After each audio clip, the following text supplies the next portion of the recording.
Hello मेरे प्यारे बच्चों, क्या हाल चाल। बढ़िया सब। उम्मीद है आप सभी अच्छे होंगे और आपकी तैयारी भी बेहतर चल रही होगी। तो बच्चों, आज की ये वीडियो बहुत ही लाजवाब है। आज के इस वीडियो में हम आपके हिंदी पद्य में से महत्वपूर्ण पद्यांश को देखने वाले हैं, वो भी संपूर्ण किताब के। और अगर हम बात करें बच्चों, ये जो सारे के सारे पद्यांश हैं, इनको हमने विगत ईयर के क्वेश्चन पेपर के हिसाब से तैयार किया है। और आपको भी बच्चों इन पर फोकस करना चाहिए, क्योंकि बात है 10 नंबर की। तो चलिए देख लेते हैं। और डेफिनेटली बच्चों आएंगे, इसमें कोई दो राय नहीं है। ठीक, चलिए सबसे पहला आपके सामने है, ठीक है ना। ये भी आपका काफी इंपॉर्टेंट है। इसके बारे में बात करें बच्चों, तो ये आपका मोस्ट इंपॉर्टेंट है। ठीक, ये मोस्ट इंपॉर्टेंट है। वैसे सबके सब मोस्ट इंपॉर्टेंट है, ठीक है ना। इसमें कोई ऐसा नहीं है कि हाँ ये इंपॉर्टेंट है ये नहीं है। ठीक, कह रहा है कि ज्यों ही मेरा भवन तजतो अल्प आगे बढ़ेगी, शोभा वाली सुखद कितनी मंच कुंजे मिलेंगी, प्यारी छाया मृदुल स्वर से मोह लेंगी तुझे वे, तो भी मेरा दुख लग वहां जाना विश्राम लेना। बहुत ही प्यारा सा एक पद्यांश है। ठीक, क्योंकि आपको भी पता है बच्चों कि जो पद्यांश आपका आएगा वो कितने नंबर का, पूरे के पूरे भाई 10 नंबर के। ठीक है ना। कितने नंबर में बच्चों, तो पूरा 10 नंबर का ये पूछा जाएगा। ठीक है, क्योंकि एक पद्यांश होगा, इससे रिलेटेड आपके 5 क्वेश्चन दिए रहेंगे। ठीक है, हालांकि वहां पर अथवा करके आएगा, इसलिए और भी ज्यादा आसान होता है। तो क्या कह रहा है कि ज्यों ही मेरा भवन तजतो अल्प आगे बढ़ेगी, कि राधिका जी पवन से कहती हैं, क्योंकि पवन को वो दूत बना के प्रभु श्री कृष्ण के पास भेज रही होती हैं। तो राधिका जी पवन से कहती हैं कि ज्यों ही मेरा भवन तस्तु अल्प आगे बढ़ेगी, कि हे पवन जैसे ही तुम मेरे घर को छोड़ करके आगे बढ़ो, ठीक है, वैसे शोभा वाले सुखद कितनी मंजू कुंजे मिलेंगे तुमको। अत्यंत मतलब अत्यंत शोभायमान या कहते हैं ना कि भाई सुंदरता से परिपूर्ण बहुत सारी तुमको मंजू माने सुंदर लताएं मिलेंगी, बहुत सुंदर लताएं मिलेंगी, यानी बाग बगीचे दिखाई पड़ेंगे। और प्यारी छाया मृदुल स्वर से मोह लेंगी तुझे वे, और वो अपनी प्यारी छाया और अपने सुगंध से तुमको क्या कर लेंगी, मोह लेंगी, यानी आकर्षित करने का प्रयास करेंगी। और तो भी मेरा दुख लख वहां जाना विश्राम लेना, तो तुम मेरे दुख को याद करना और वहां पर आराम मत करना। ठीक, मतलब ये कह रही है कि भाई तुम जब यहां से निकलोगी, तुम्हें रास्ते में बहुत ही सुंदर नजारा, सुंदर सुंदर लताएं, ठीक, शोभायुक्त लताएं दिखाई पड़ेंगी, और उनकी जो सुंदर छाया होगी और सुगंध तुमको आकर्षित करने का प्रयास करेंगी। तो भी तुम मेरे दुख को याद करना और वहां पर बिल्कुल ठहर मत जाना, यानी आगे चले जाना। अब चलिए बच्चों, इससे रिलेटेड क्या है, आपके 5 क्वेश्चन हैं। कह रहा है कि उपयुक्त पद्यांश का शीर्षक और कवि का नाम। आपको शीर्षक और कवि का नाम लिखना है बच्चों। तो बताइएगा भाई इसके शीर्षक, इसको ऊपर लिख लेते हैं। सबसे पहले हम लिखेंगे भाई शीर्षक, शीर्षक और कवि। तो शीर्षक कौन है भाई, चैप्टर कौन है, तो आपका ये चैप्टर है बच्चों, क्या है, पवन दूतिका। क्या है बच्चों, पवन दूतिका, पवन दूतिका। ठीक, और उसके बाद इसके कवि कौन है, तो अयोध्या सिंह उपाध्याय हरिऔध। तो भाई हम हरिऔध लिख रहे हैं। ठीक, हरिऔध, हरिऔध जी हैं, तो आपको लिखना है तो पूरा लिख देंगे, कोई दिक्कत नहीं, कि अयोध्या सिंह उपाध्याय हरिऔध। ठीक है। दूसरा क्वेश्चन कि राधा किसके द्वारा कृष्ण को संदेश भिजवाती हैं। तो बच्चों किसके द्वारा संदेश भिजवा रही हैं, पवन के द्वारा ना। तो आप भाई उत्तर में लिख देंगे पवन। तो ऐसे पवन अकेले नहीं, ऐसे केवल शॉर्ट में पवन नहीं लिखना, आप जब उत्तर लिखेंगे तो पूरा लिखेंगे कि भाई राधा पवन के द्वारा कृष्ण को संदेश भिजवाती हैं, तो आप पूरा लिखेंगे। ये बात याद रखना, ठीक है, ऐसे शॉर्ट में नहीं लिखना है, ये तो हम आपको बता रहे हैं। नेक्स्ट है कि रेखांकित अंश की व्याख्या कीजिए बच्चों। तो रेखांकित अंश की व्याख्या करना है। कह रहा है कि ज्यों ही मेरा भवन तजतो अल्प आगे बढ़ेगी, शोभा वाली सुखद कितनी मंजू कुंजे मिलेंगी। तो आप लिखेंगे कि राधिका जी पवन से कहती हैं, ठीक है ना, कि हे पवन। ठीक, यहां पर लिखेंगी कि हे पवन, आप लिख सकते हैं कि राधिका जी पवन से कहती हैं कि हे पवन जैसे ही तुम मेरे घर से आगे बढ़ोगी। ठीक, आगे, इन पवन दूतिका से बोलती है आगे बढ़ोगी, बढ़ोगी तुमको, ठीक, तुमको अत्यंत सुंदर, ठीक है ना, क्या है, तुमको अत्यंत, अत्यंत सुंदर लताएं मिलेंगी, ठीक, यानी जो क्या होते हैं, हाँ, लताएं मिलेंगी, ठीक, ये चीज। तो इस तरह से आप और भी डीपली लिख सकते हैं बच्चों, ठीक है ना। अगला क्वेश्चन है कि भवन से आगे निकलते ही क्या दिखाई देगा, क्या दिखाई देगा भाई, कि ज्यों ही मेरा भवन तस्तु अल्प आगे बढ़ेगी शोभा युक्त, ठीक है ना। तो यहां पर वही चीज हो गया, अभी जो रेखांकित, तो यहां पर लिखेंगे शोभा युक्त सुंदर लताएं, ठीक, लताएं, वही चीज जो कह रहा। अगला क्वेश्चन है, तो आप ऐसे नहीं लिखेंगे, आप पूरा लिखेंगे कि भवन से आगे निकलते ही शोभा युक्त या अत्यंत शोभायमान, ठीक, या मतलब सुशोभित या सुगंधित सुंदर सुंदर क्या है, कुंजे मिलेंगे, यानी लताएं मिलेंगी, ठीक है ना। अगला क्वेश्चन है कि अल्प तथा मंजू का अर्थ लिखिए, ठीक है ना।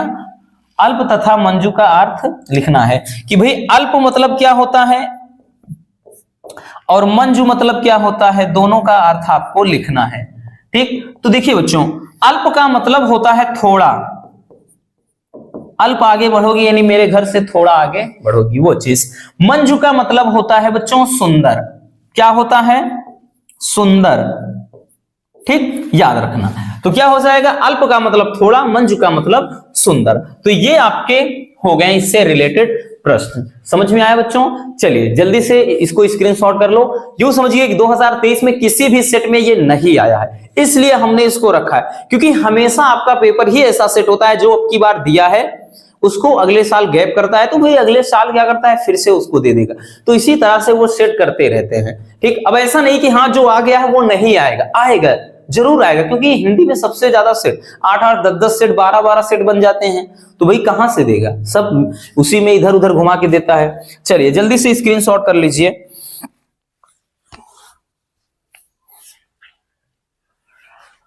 चलिए बच्चों हो गया। अब हम आते हैं नेक्स्ट, अगला पद्यांश देखते हैं। चलिए, कह रहा है कि बस मैंने इसका बाह्य मात्र ही देखा, ठीक, ये दूसरा है बच्चों आपका, ठीक, मिनट, ये आपका दूसरा वाला है। कह रहा है कि बस मैंने इसका बाह्य मात्र ही देखा, दृढ़ हृदय ना देखा, मृदुल गात्र ही देखा, कि परमार्थ ना देखा, पूर्ण स्वार्थ ही साधा, इस कारण से, मतलब इस कारण ही तो हाय आज यह बाधा, कि युग युग तक चलती रहे कठोर कहानी, रघुकुल में भी थी एक अभागिन रानी, कि निज जन्म जन्म में सुने जीव यह मेरा, धिक्कार उसे था महास्वार्थ ने घेरा। देखिए बहुत ही प्यारा सा ये भी पद्यांश है बच्चों। कह रहा है, इसका अर्थ पहले समझ लेते हैं, क्योंकि अर्थ समझना बेहद जरूरी है, ठीक है ना, क्योंकि भैया जो क्वेश्चन है इनका उत्तर देखने के लिए तो भाई अर्थ तो जानना जरूरी है। आपका गद्यांश में तो सीधा सीधा होता है, लेकिन इसमें थोड़ा कभी कभार भाई अगर अर्थ उतना ज्यादा नहीं पता है तो भाई क्या होता है, मिसअंडरस्टैंडिंग हो जाता है। कह रहा है कि बस मैंने इसका बाह्य मात्र मतलब गात्र ही देखा, ठीक है ना, हाँ गया, हाँ सॉरी मात्र ही है, कि बस मैंने इसका बाह्य मात्र ही देखा। देखिए ये कहां गए बच्चों, कैकेयी का अनुताप चैप्टर से। उसमें जब भाई वार्तालाप होता है, प्रभु श्री राम होते हैं, पूरी सभागण होती है, कैकेयी होती है, ठीक है ना, आप वहां पर तो वो चीज होता है, ठीक। तो कह रहा है कि बस मैंने इसका बाह्य मात्र ही देखा, कि मैंने तो इसके केवल बाहरी रूप को ही देखा, ठीक। भाई यहां पर क्या होता है, जब राजपाट प्रभु श्री राम को नहीं मिलता है, ठीक, उनके भ्राता श्री को मिल जाता है, तो वही चीज है, ठीक है ना। लक्ष्मण जी की बात नहीं कर रहे हैं, किसकी बात कर रहे हैं आप समझ गए होंगे। तो वही कह रहा है, कैकेयी जी कहती कि मैंने तो बस इसका शरीर ही देखा, मैंने क्या किया, केवल और केवल भरत के शरीर को ही देखा है। आगे कह रहे हैं कि दृढ़ हृदय ना देखा, मैं इसके मन यानी दृढ़ मन को मैं नहीं देख सकी, ठीक, और मृदुल गात्र ही देखा, मैंने तो इसका केवल कोमल शरीर ही देखा। कहने का अर्थ यही है कि भाई मैं तो केवल इसको बाहर से ही देख रही थी, मैंने तो केवल इससे मतलब इसको बाहर से ही देखा, ठीक है ना, इसके दृढ़ मन को नहीं देख सकी और मैंने तो केवल इसके नाजुक से शरीर को देखा। आगे कह रहा है कि परमार्थ ना देखा, यानी इसका परमार्थ, परमार्थ का मतलब होता है दूसरों का हित चाहने वाला, ठीक है ना। तो ये चीज भाई मैंने इसके परमार्थ को नहीं देखा और पूर्ण स्वार्थ ही साधा, मैंने तो केवल अपना स्वार्थ ही नहीं अपना मतलब देखा। ठीक, आगे की इस कारण ही तो है आज यह बाधा, और यही कारण है कि आज ये समस्या उत्पन्न, आज ये इतनी बड़ी बाधा आई गई है। कौन सी बाधा? कि आज मेरा ही लाल भाई मुझसे नजरें नहीं मिला रहा है, मुझसे नजरें चुरा रहा है, ठीक है, मुझसे बात नहीं कर रहा है, गुस्सा है, वो चीज। आगे कह रहे कि युग युग तक चलती रहे कठोर कहानी, कि अब तो युगों युगों तक ऐसी कहानी चलती रहेगी कि रघुकुल में भी थी एक अभागिन रानी, कि रघुकुल में भी एक अभागिन रानी थी। ठीक, निज जन्म जन्म में सुने जियो यह मेरा, अब तो जन्म जन्मांतर क्या है भाई मेरे अंदर, यानी जो क्या होगा कि अब तो यही सभी सुनेंगे कि धिक्कार उसे था महास्वार्थ ने घेरा, कि धिक्कार है, ठीक है ना, उस रानी को जिसने मतलब जिसको स्वार्थ ने घेर लिया था। तो ये चीज है। अब देखिए इसमें कह रहा है कि पाठ के शीर्षक एवं रचयिता का नाम लिखिए बच्चों। तो सबसे पहले हम भाई पाठ का नाम लिखेंगे, ठीक है ना, और पाठ, और उसके बाद क्या कह रहा है आपका रचयिता। ठीक, पाठ के शीर्षक, अरे ये नहीं, वही पाठ का नाम या शीर्षक, ठीक, शीर्षक हो गया और उसके बाद रचयिता, रचयिता। ठीक, तो बताइएगा, इधर लिख लेते, नहीं हो अट नहीं पाएगा।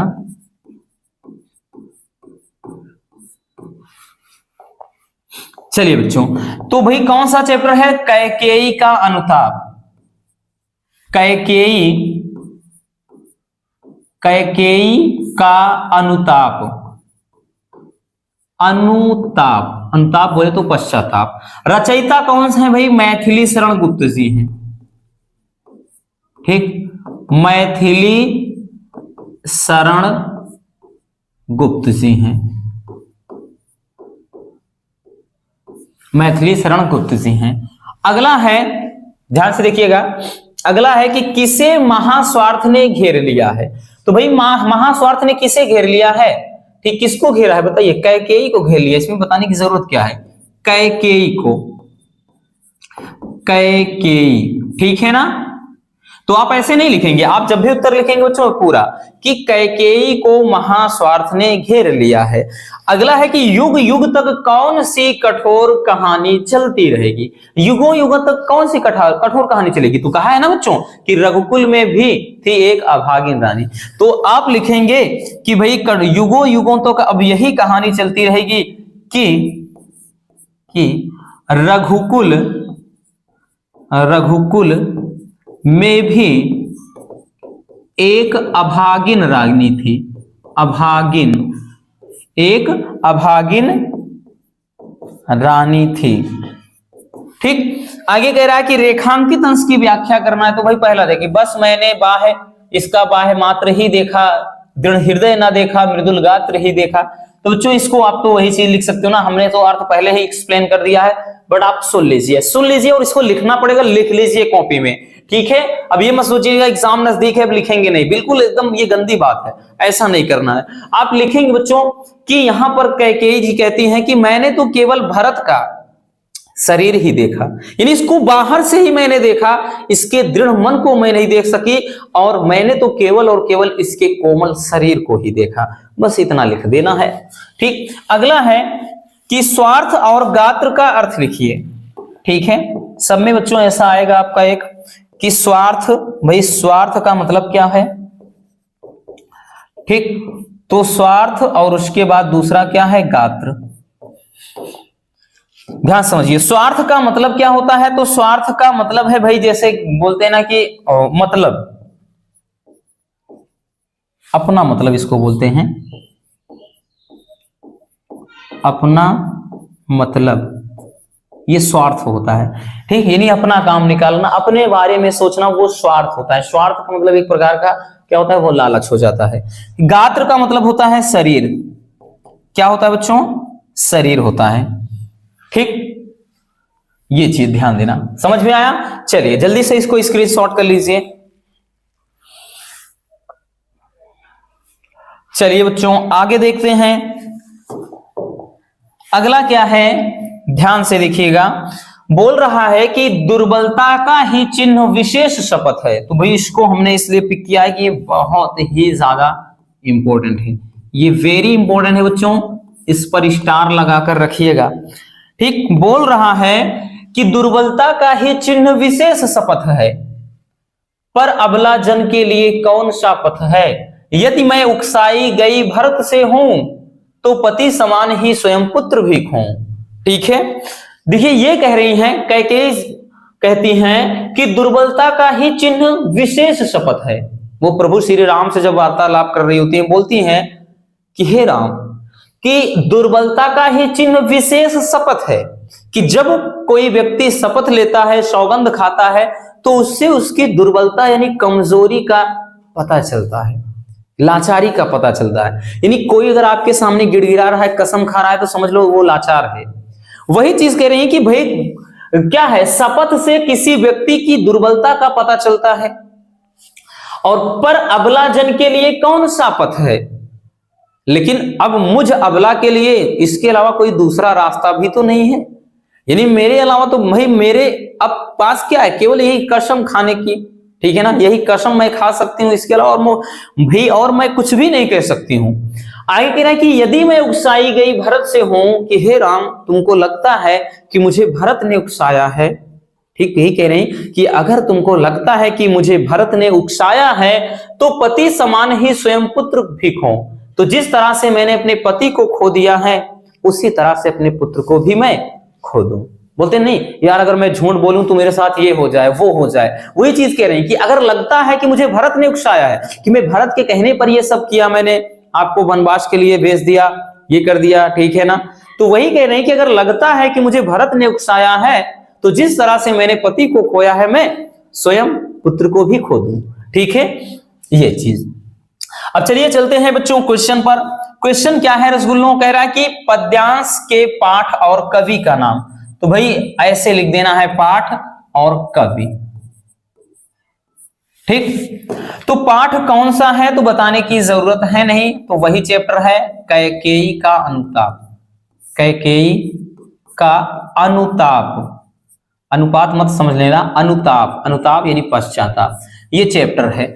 तो कवि कौन है, तो भाई मैथिली शरण गुप्त जी हैं। ठीक, मैथिली शरण गुप्त जी, मैथिली शरण गुप्त जी हैं। अब दूसरा क्वेश्चन है कि अपनी बात को प्रमाणित करने के लिए कैकेयी के पास एकमात्र उपाय क्या था। बताइएगा बच्चों, एकमात्र इनके पास उपाय क्या था, तो वो क्या था, शपथ था। भाई इनके पास एकमात्र उपाय क्या था, केवल कसम खाना है, इसके अलावा भाई कोई दूसरा रास्ता भी तो नहीं है इनके पास। अगला क्वेश्चन है कि अबला और शपथ का अर्थ क्या होता है। तो चलिए देखते हैं भाई अबला का क्या अर्थ होता है। अबला और शपथ, अबला का मतलब असहाय, असहाय, अबला का मतलब असहाय। शपथ का मतलब क्या होता है, सौगंध। सौगंध मुझे इस मिट्टी की मैं देश नहीं मिटने दूंगा, मैं देश नहीं झुकने दूंगा, है ना, वो चीज। तो शपथ का मतलब क्या होता है, सौगंध या कसम। कसम खा के कहो, गाना सुना होगा ना, तो ये चीज जिसको कसम बोलते हैं ना, ठीक, कसम, है ना। आजकल के यूथ तो कसमों पर ज्यादा भरोसा करते हैं कि मैं जन्मों जन्मों तक तुम्हारा साथ दूंगा। आजकल के आशिक बोलते हैं कि मैं जन्मों जन्मों तक साथ दूंगा, कुछ भी हो जाए मैं जिंदगी भर तुम्हारे साथ रहूंगा। लेकिन किसी के बच्चों बहकावे में मत आइएगा, क्योंकि ये दुनिया किसी के लिए नहीं है भाई, है ना। ये दुनिया बहुत ही खराब है, ठीक, अच्छों के लिए अच्छी भी है, बुरों के लिए बुरी है, इसलिए किसी का भरोसा मत करना। दुनिया में कोई अपना है तो वो आपके माता पिता हैं, इसलिए किसी और के बारे में सोचना ही मत, ठीक है ना।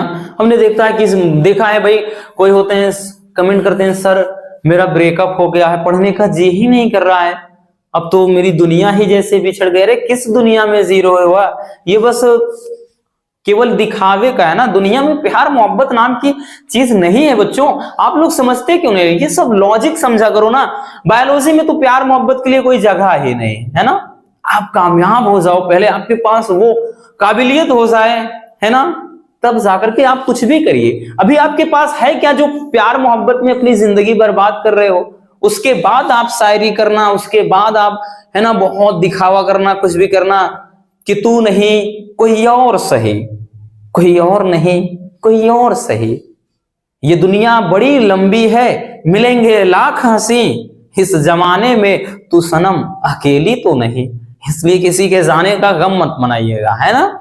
हम आपके साथ हैं। कहेंगे प्यार करने के लिए, अरे नहीं, आपका कैरियर संवारने के लिए हम आपके साथ हैं बच्चों।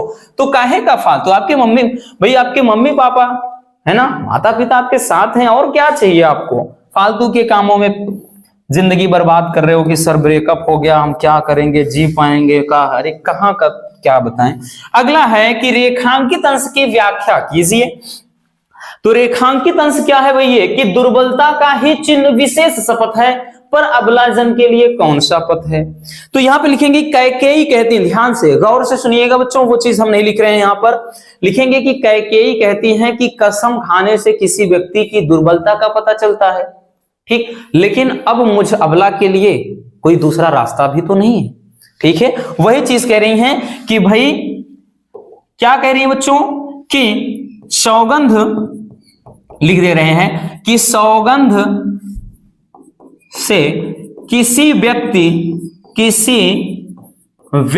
की दुर्बलता का पता चलता है, दुर्बलता का पता चलता है, का पता चलता है, लेकिन मुझ अबला के पास कोई दूसरा रास्ता भी तो नहीं है, रास्ता भी तो नहीं है, ठीक, ये चीज होता है, ठीक है ना, समझ लेना बच्चों। अब आगे देखते हैं अगला क्वेश्चन क्या है। कह रहा है कि उकसाए जाने के बात पर कैकेयी ने क्या कहा। चलिए इधर देखते हैं भाई, जब उकसाने वाली बात आती है कैकेयी क्या कहती है? यही तो कहती है ना कि यदि मैं उकसाई गई भरत से हूं तो पति समान भी स्वयं पुत्र भी खो। तो यहां पर लिखेंगे कि भाई उकसाए जाने के बात पर कैकेयी कहती हैं कि यदि मैं उकसाई गई हूं तो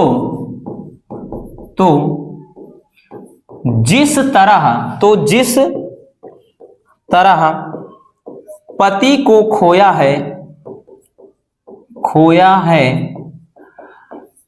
उसी तरह पुत्र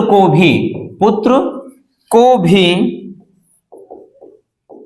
खो दूं, ठीक, जिस तरह से पति को खोया है उसी तरह से मैं क्या है भाई, ये कहती है कि अगर तुमको लगता है कि मुझे भरत ने उकसाया है, ठीक, तो कहती हैं कि जिस तरह से अगर ऐसा है तो जिस तरह से मैंने अपने पति को खोया है मैं अपने पुत्र को भी खो दूं, सीधी सी बात है, ठीक है। चलिए बच्चों इसको देख लेते हैं, जल्दी से स्क्रीनशॉट कर लीजिए। चलिए अगला क्वेश्चन देखते हैं। हमारा जो नेक्स्ट पद्यांश है, देखिए इसमें क्या कह रहा है कि और देखा वह सुंदर दृश्य, नयन का इंद्रजाल अभिराम, कुसुम वैभव में लता समान, चंद्रिका से लिपटा घनश्याम, हृदय की अनुकृति वाह उदार, एक लंबी काया उन्मुक्त, मधु पवन किरणित ज्यों शिशुशाल, सुशोभित हो सौरभ संयुक्त। ये भी बच्चों आपका बहुत ही ज्यादा इंपॉर्टेंट है, वेरी इंपॉर्टेंट है बच्चों। 2022 में 2 से 3 सेट में आया था, लेकिन 2023 में किसी सेट में नहीं आया है। 2022 में भी आया था, 21 में गैप किया, 22 में दे दिया, 23 में गैप किया, 24 में 100% फेंकेगा इसको किसी ना किसी क्वेश्चन पेपर में।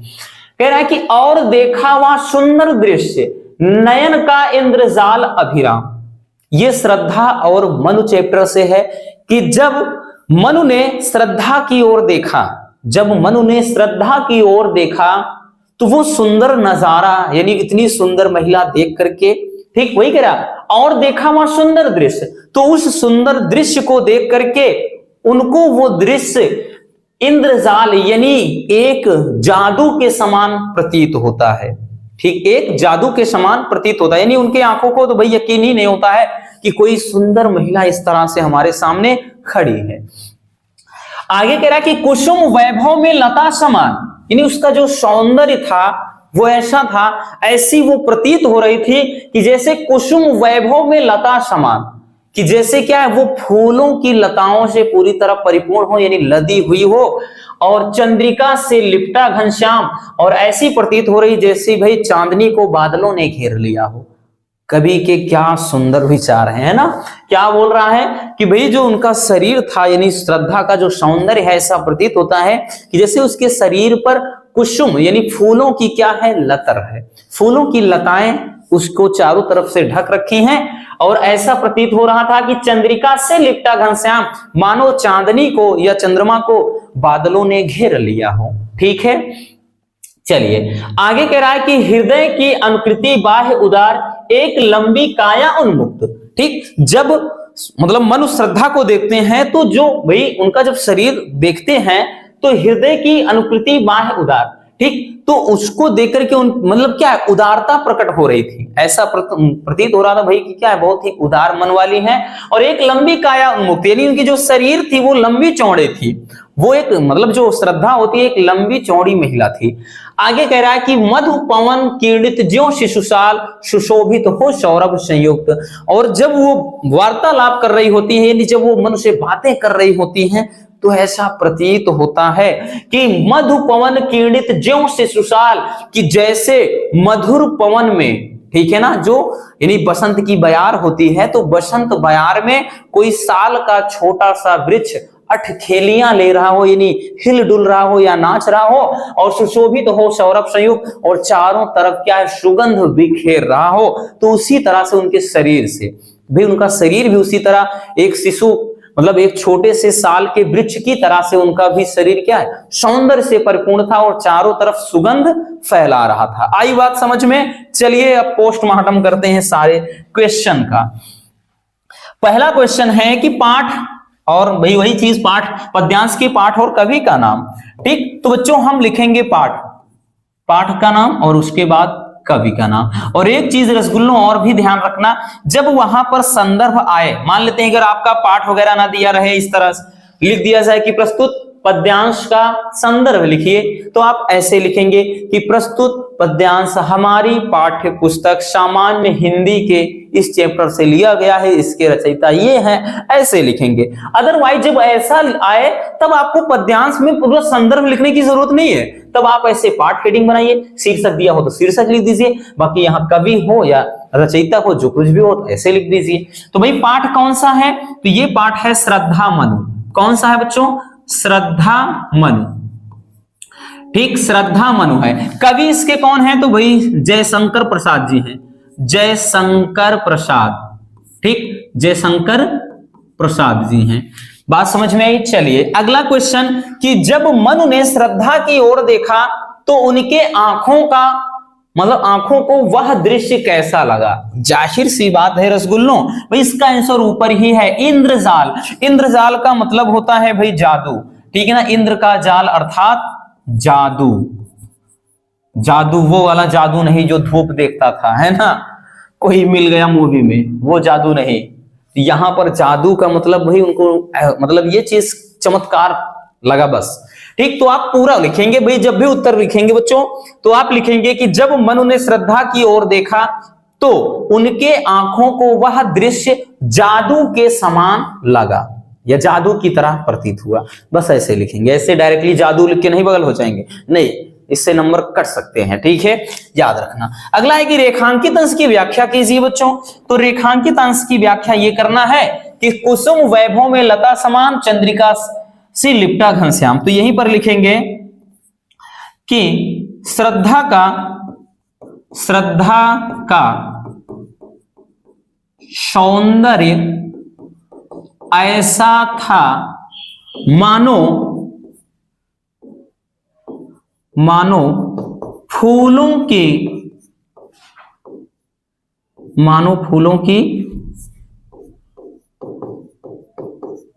ठीक सौंदर्य, यहां सौंदर्य मतलब यहां पे शरीर की बात कर रहा है बच्चों। किसकी बात कर रहा है? शरीर के बारे में, ठीक है ना। उनके अर्थात शरीर का जो सौंदर्य था ऐसा था, मानो फूलों की लताओं, ठीक, लताओं से परिपूर्ण हो, परिपूर्ण हो, फूलों की लताओं से परिपूर्ण हो।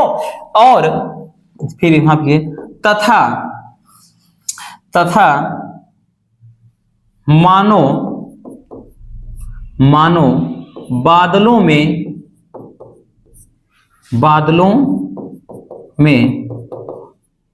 चांद छुपा हो,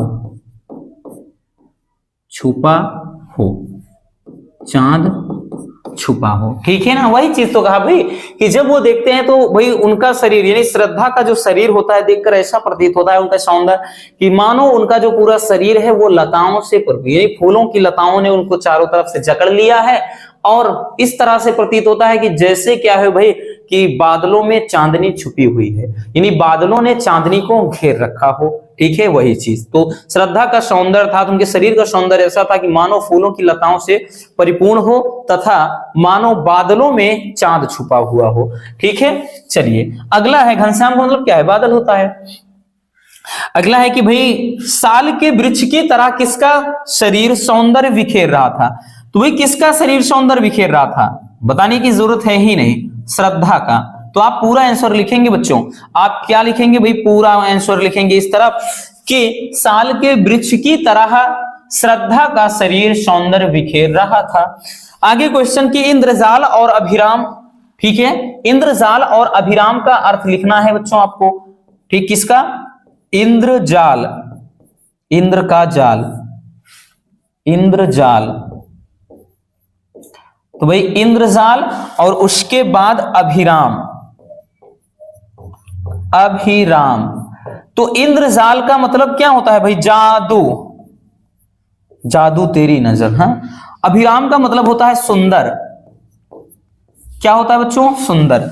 तो भाई जादू हो गया एक, ठीक। इंद्रजाल का मतलब जादू और अभिराम का मतलब सुंदर, याद रखना, ठीक है। अभिराम का मतलब सुंदर हो गया और इंद्रजाल यानी जादू हो गया। तो इस तरह से क्वेश्चन बनेगा। तो चलिए जल्दी से इसको भी स्क्रीनशॉट कर लीजिए। फिर हम चलते हैं नेक्स्ट, जो अगला पद्यांश से देख लेते हैं।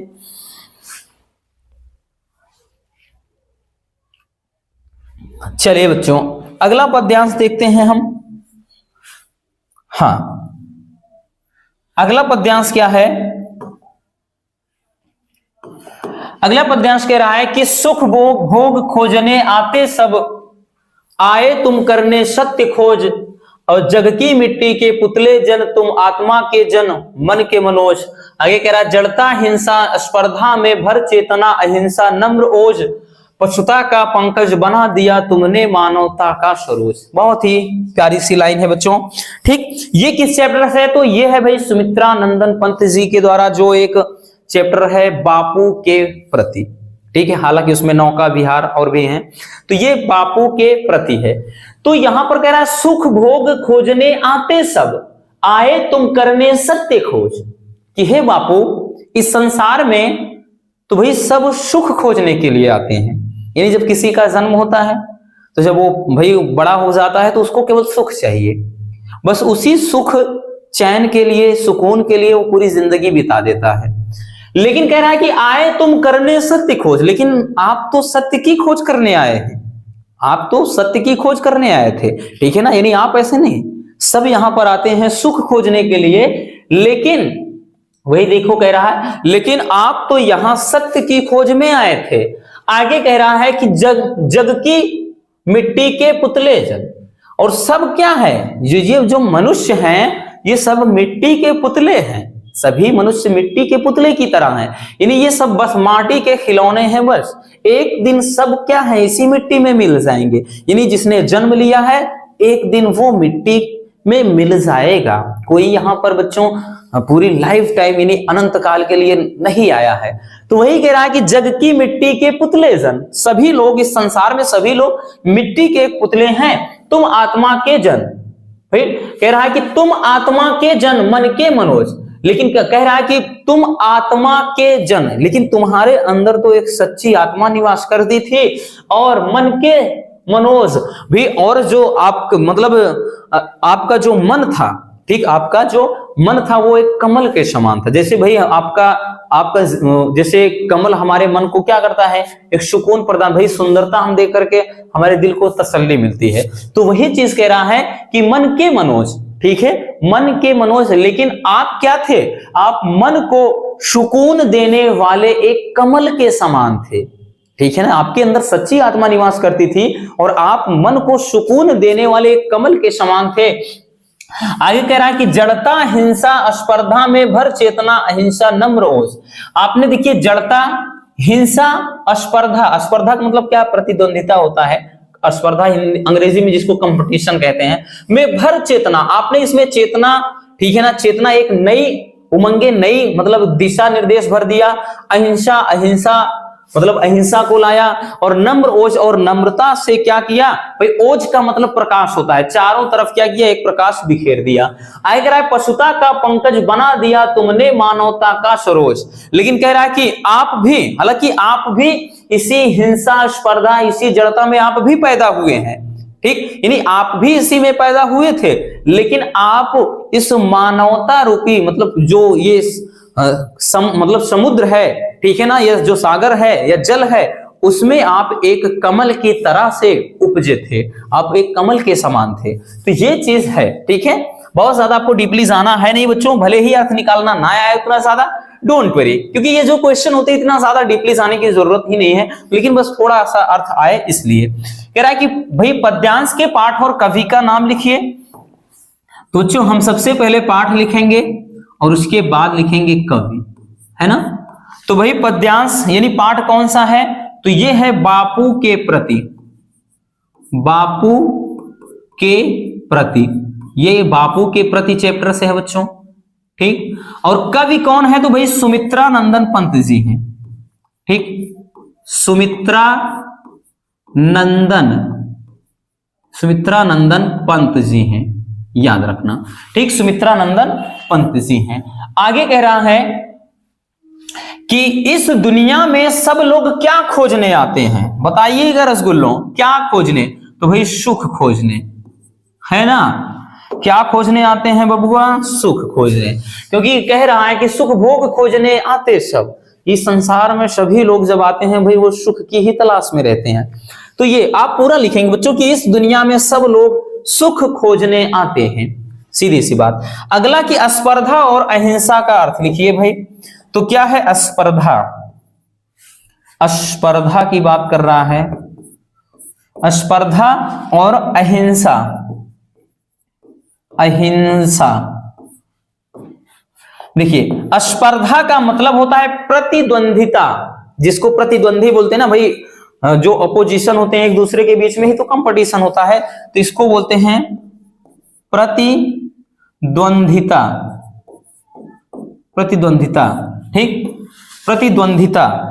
अगले उसके बाद है अहिंसा। अहिंसा का मतलब क्या है भाई, बिना हिंसा के जीवन व्यतीत करना, यानी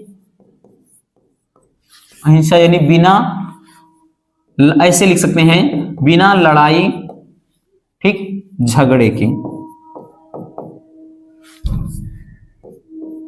बिना लड़ाई झगड़े के। तो आप इसे लिख सकते हैं या बिना भाई हिंसा किए या बिना किसी को मारे। हिंसा का मतलब क्या है भाई, किसी को जरूरी नहीं कि किसी को जान से मार दिए वही हिंसा है।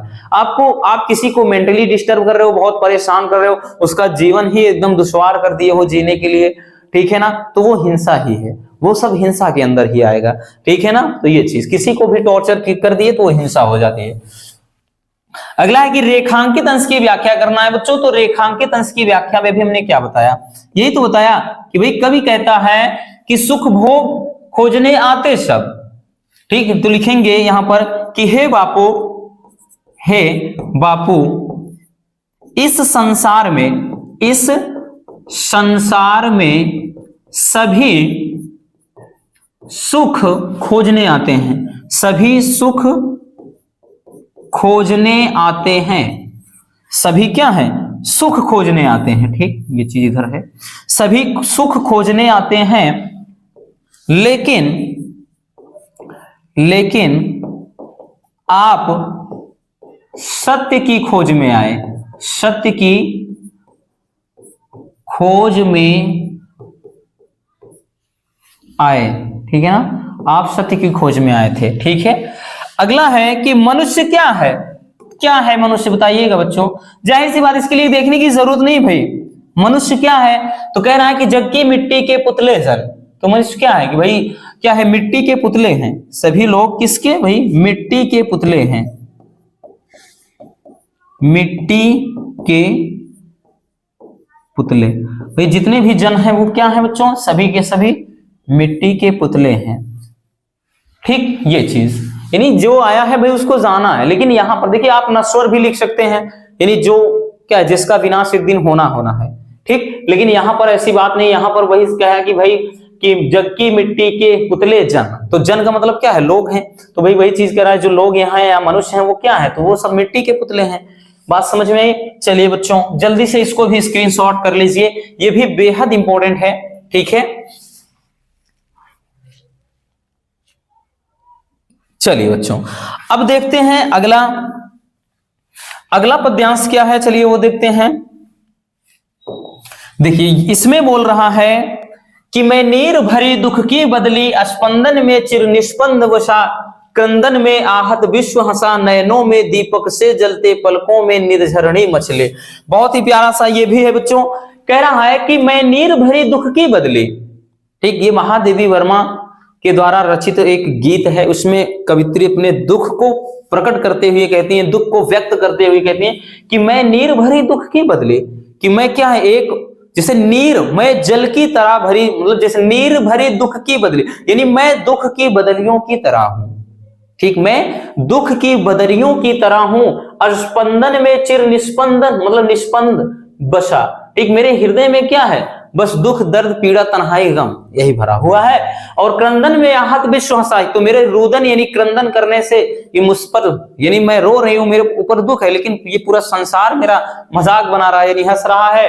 नैनों में दीपक से जलते, अब तो भाई नेत्रों में क्या है, दीपक की जल रहे हैं, और पलकों में निर्झरणी मछली, और पलकों में यानी हमारे आंखों में क्या है, निर्झरणी यानी नदियों की तरह बस क्या है, आंसू बह रहे, यानी जिस तरह से भाई क्या होती है, नदियों में पानी बहता रहता है, हमारी आंखें भी उसी तरह बस आंसुओं को बहा रही हैं, ठीक। तो ये चीज है, बहुत ज्यादा आपको डीपली जाना है नहीं बच्चों। कह रहा है कि उपयुक्त पद्यांश का शीर्षक और कवि का नाम, तो भाई शीर्षक कौन सा है बच्चों, अभी हम बता ही दिए शीर्षक, और उसके बाद यहाँ पे कवि, कवि हो या कवित्री, डोंट वरी, आप कवि भी लिख देंगे कोई दिक्कत नहीं, यहाँ पे आप कवित्री भी लिख सकते थे।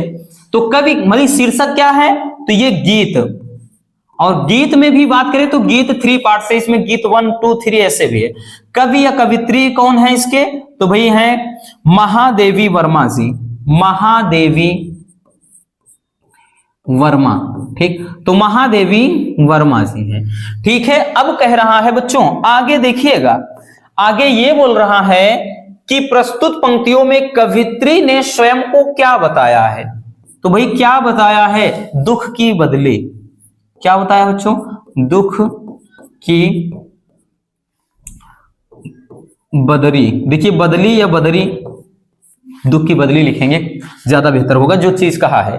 आगे किससे आहत होकर विश्व हंसा, ठीक। तो भाई किससे, तो यहां पर देखिए बोल रहा है ना कि क्रंदन, क्रंदन का मतलब क्या है, रुदन यानी रोने से, ठीक। तो लिखेंगे, लिखेंगे बच्चों क्रंदन से, ठीक। तो आप पूरा लिखेंगे कि क्रंदन से आहत होकर के विश्व यानी ये संसार हंसा है।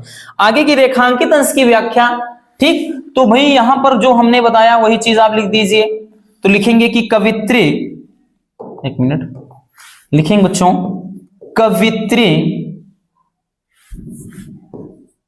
कवित्री कहती हैं कि मैं दुख के बदलियों, बदलियों यानी जो बदली होती है, बदलियों की तरह हूं, ठीक। यानी मेरा जो जीवन है, सीधा सा लिख सकते, आप थोड़ा डिटेल्स में लिखेंगे बच्चों, कोई दिक्कत नहीं, आप लिख सकते हैं कि मेरा जो जीवन है वो क्या है, दुखों से भरा है। जिस तरह से कोई भाई क्या होती है, जैसे नीर भरी दुख की बदली, जिस तरह से बदलियों में नीर यानी पानी भरा होता है, उसी तरह अब मेरे आंखों में भी क्या है, आंसू भरे हुए हैं। अर्थात मैं नीर भरी दुख की बदली यानी मैं दुख के बदलियों की तरह हूं। आप भाई बनाकर लिख सकते हैं, कोई दिक्कत ना, बहुत ज्यादा डिफिकल्ट थोड़ी ना है बच्चों। अगला है, इसमें कह रहा है कि पलकों में क्या मछली। तो भाई पलकों में क्या मछली, देखिए सीधी सीधी बात बोल रहा है ना बच्चों, क्या मछली, तो भाई यहां पर ये देखिए है ना, इसको नहीं, तो पलकों में क्या मछली, तो भाई निर्झरणी। निर्झरणी का मतलब होता है ठीक नदियां, तो यहां पर लिखेंगे क्या चीज, निर्झरणी। निर्झरणी, तो पलकों में निर्झरणी, ठीक है ना ये चीज। तो इस तरह से आपको करना होगा, ठीक। तो ये भी काफी ज्यादा इंपॉर्टेंट है, प्रीवियस ईयर में नहीं आया बच्चों, इसलिए बोल रहे हैं ये वेरी इंपॉर्टेंट है। हमने इसके पहले के जो भाई इन सब चैप्टर में जो और भी हैं उनको तो ऑलरेडी करवा चुके हैं, ठीक है। बाकी जो बचे खुचे हैं उनको करवा रहे हैं, डोंट वरी। अगर आप रेगुलर वीडियोस को देख रहे हैं तो आप डेफिनेटली पूरा का पूरा 100 में 100 फोड़ोगे। हिंदी में इस बात की गारंटी हम लेते हैं, क्योंकि बच्चों ऐसा कोई टॉपिक होगा नहीं कि हाँ ये वहां पर होगा नहीं कि ये ना आया हो, ठीक है ना, या फिर भाई हमने इसको पढ़ा ना हो, तो उसकी भाई जिम्मेदारी हम ले रहे हैं बच्चों हर एक टॉपिक को निपटाने की। तो चलिए जल्दी से स्क्रीनशॉट कर लीजिए। हो गया बच्चों, तो बस आज के इस वीडियो में इतना ही। उम्मीद है कि ये वीडियो काफी ज्यादा हेल्पफुल रही होगी। अगर वीडियो पसंद आई हो तो प्यार से एक लाइक जरूर कर देना, और नए हैं तो चैनल को सब्सक्राइब जरूर लीजिए, ताकि इसे मजेदार टॉपिक आप तक रेगुलर पहुंचते रहें। तो मिलते हैं किसी और शानदार टॉपिक के साथ। Love you, bye bye, take care. और हाँ, एक प्यारा सा कमेंट करना बिल्कुल मत भूलिएगा।